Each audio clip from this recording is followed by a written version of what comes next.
Fun. My name is Charlie. I am a woman. I am 37 years old. I have blonde hair and blue eyes. Some people say I am pretty. I work as a professor. I teach economics at a big college. I like my job very much. My students are young. They have a lot of energy. My life is usually very quiet. I go to work every day. After work, I come home. I read books. I have some friends, but I am not dating anyone. I am single. Sometimes I feel a little lonely in my quiet life. This semester, a new student came into my economics class. His name is Mike. He is very young. He is only 19 years old. He has dark hair and a nice smile. He always sits in a chair near the front of the room. Ike is a clever student. He understands economics well. He asks good questions about the lessons. But sometimes I see him looking at me. He looks at me when I am teaching. He looks at me when I am writing on the board. It is a different way of looking. It is not like how the other students look at me. It is a look I notice. After class, Mike often stayed. Other students left quickly, but Mike waited. He always had something to say to me. It was usually about the lesson, but sometimes it was more. He would look at me and smile. "Professor Charlie," he said one afternoon, "your lecture today was really interesting. You explained things very well." His eyes looked friendly when he said this. Another time, he said, "You look very nice today, Professor. I like that color on you." He said it quietly, and I felt my face get warm. I was surprised by his words. He was my student. He was only 19 years old. My mind started to think. "Charlie, be careful," I told myself. "This is not right. He was too young for me, and I was his professor." There was a rule about this. It was wrong to have these kinds of talks. When he tried to talk about things that were not economics, I tried to stop him. "Mike," I would say, making my voice sound strong, "do you have a question about the lesson? We should talk about economics." I wanted to be professional. I needed to set a clear line. I told him, "My personal life is my own, Mike, and yours is yours." I tried to show him that our talks must only be about college and lessons. I tried to push away the strange feeling his words gave me, but it was difficult. A small part of me felt a little bit happy when he said nice things. It had been a long time since someone paid me this kind of attention. It felt nice to be noticed, but I knew it was a bad idea. I knew I had to be strong. I had to be careful. He was my student, and that was the most important thing. I tried hard to remember this every time he stayed after class. 3, a holiday away. I tried very hard to be a good professor. When Mike talked to me, I only talked about economics. I said things like, "Do you have a question about the lesson, Mike?" I did not want to talk about other things. He was my student and I was his teacher. This was very important. I knew it was wrong to think about him in a different way. I told myself this many times. "Charlie, be careful. I thought he is much too young for you. This is not right." I tried to keep a professional distance between us. I did not want any problems at work. My job as a professor was very important to me. It was my life. But Mike continued to look at me in a special way. He continued to smile at me after class. He sometimes said nice things, but I tried not to listen to them. It was difficult to ignore him completely. A small part of me, by deep inside, felt a little happy when he paid attention to me like that.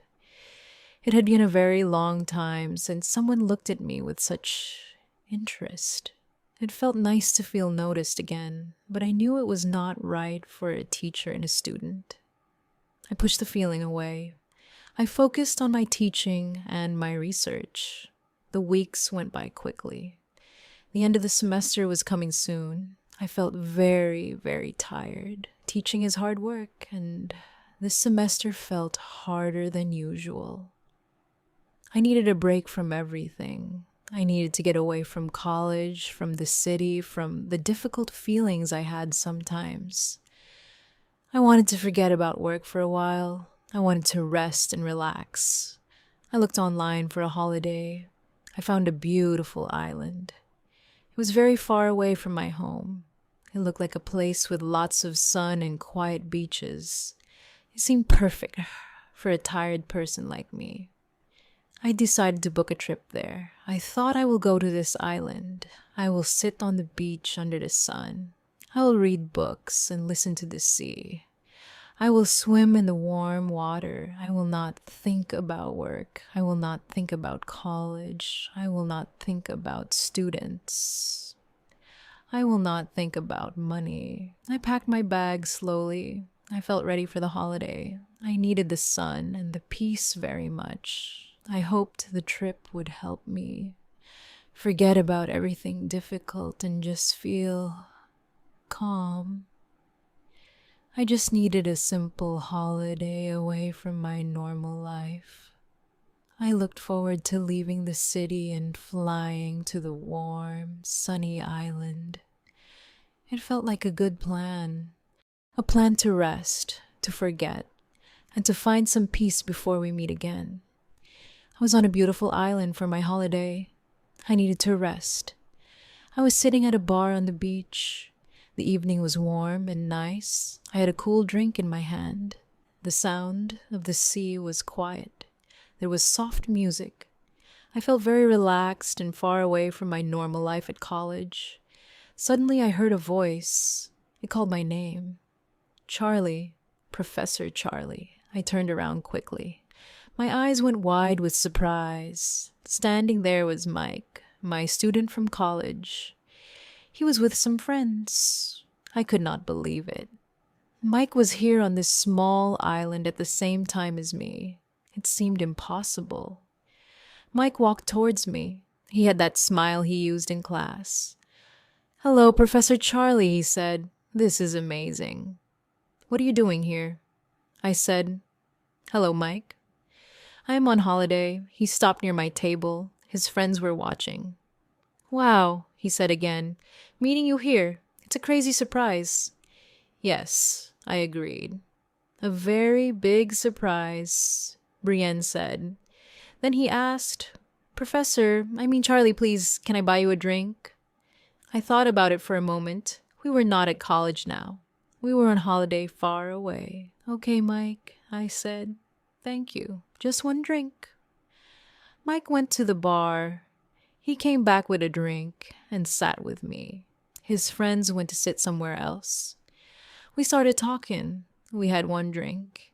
Then we had a second drink, then a third. We did not talk about economics, my job, or college rules. We talked about our lives. We talked about our dreams and our favorite things. Mike told me funny stories and made me laugh a lot. I felt like a different person. I felt young and light. I was not Professor Charlie. I was just Charlie. Mike looked at me a lot. His eyes were warm. I felt happy. Later, the bar closed for the night. We decided to walk on the sand next to the water. The sky was dark blue. The moon was large and silver. Mike took my hand as we walked. His hand felt warm and strong. My heart started beating very, very fast in my chest. We stopped walking. He turned to face me. "Charlie," he said softly, "you are so different here, away from college, more relaxed, and you are very beautiful." I felt shy but also very happy to hear his words. He leaned closer to me slowly. Then he kissed me. My mind told me, "No, this is wrong. He is your student," but my body did not listen. I kissed him back. The kiss was long and exciting. It felt like everything else in the world stopped. After that, we walked from the beach to the hotel where Mike was staying. We went to his room. We spent the night together. There, we talked more. We kissed more. 5. One night on the island, it was a night I will not forget. It felt very new. It felt very exciting. But deep inside, I knew it also felt a little bit wrong. He was 19. I was 37. He was my student. But on that island for one night, we were just Charlie and Mike. One drink became 2 drinks. Then it was 3. We sat at the beach bar. The music played softly. We did not talk about economics or college work. We talked about many other things. We talked about our lives. Mike told me about his family and his dreams. I told him a little about my quiet life. We talked about films we liked and music we listened to. Mike's friends were with us sometimes. They were loud and young, but mostly it was just Mike and me talking. He was easy to talk to. He made me laugh many times. I felt happy and light. I felt like I was young again, like I was 20 years old, not 37. I forgot I was Professor Charlie. I was just Charlie, a woman on holiday.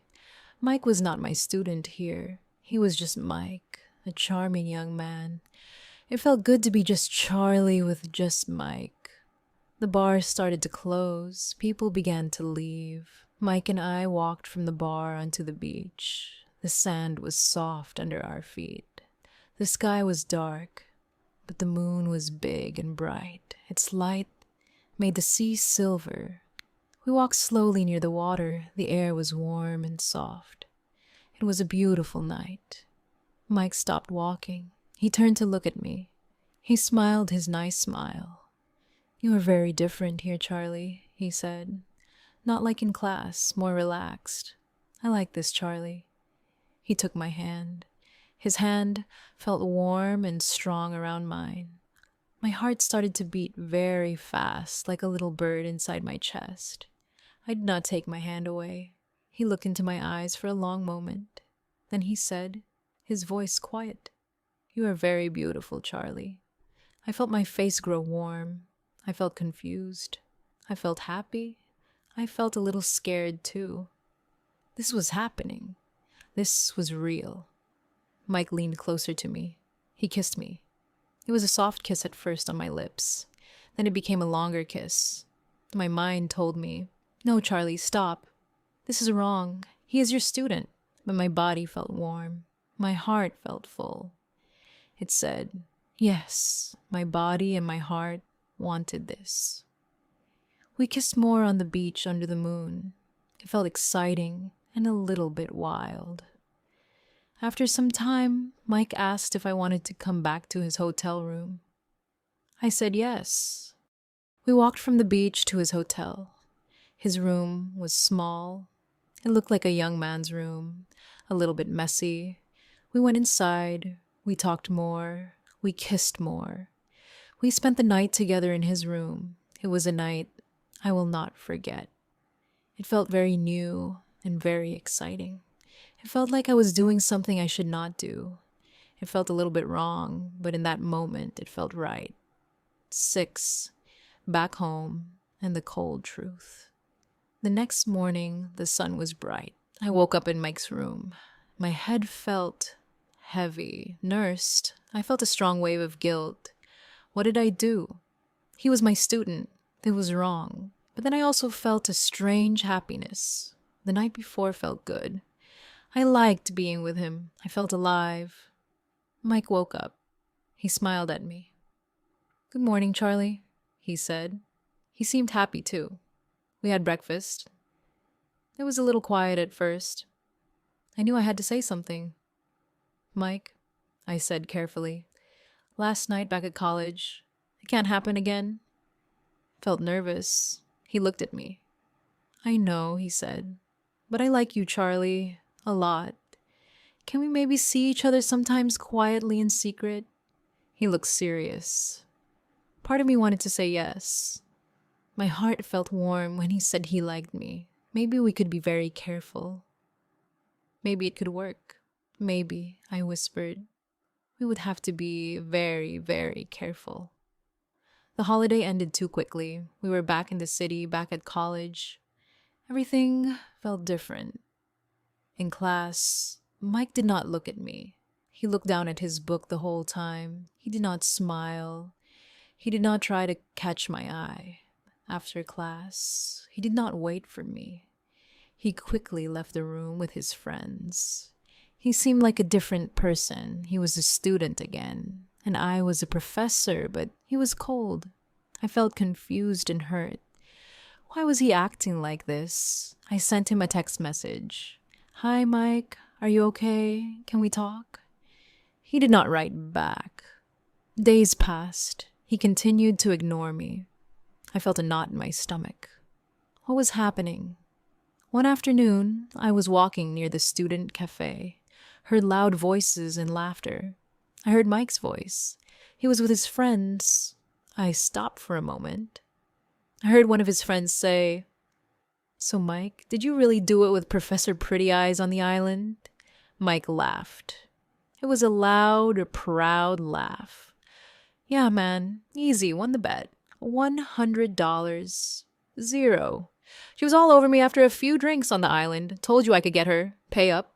My body went cold. My blood felt like ice. A bet. A dare. $1,000. Music.